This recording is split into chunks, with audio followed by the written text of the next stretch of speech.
Hello guys, and welcome to this video where I'm going to be showing you how to create a recipe card on Canva. So what you have to do is to go to Canva search bar and look for this keyword Canva recipe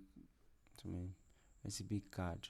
Rather, I'm typing recipe card and wait for the results to pop up. And yeah, this is good. So the recipe card is used for, is a card that has recipe.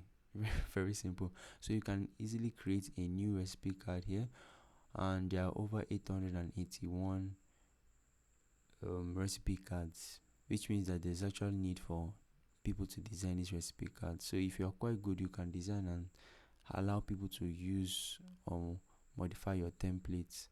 So this is very beautiful. This black one here, just beautiful. Just these are just very nice. So in case you have a book you're writing, you can also include this in your books. It will give it an aesthetic appeal.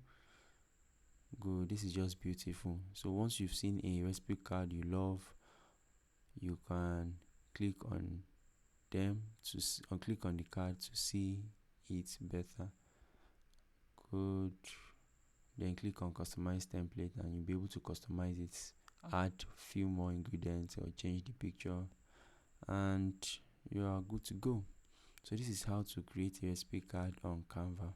Let me know what to think about this video, guys, in the comment section, and please subscribe to the channel if you've enjoyed this video. Have a great day.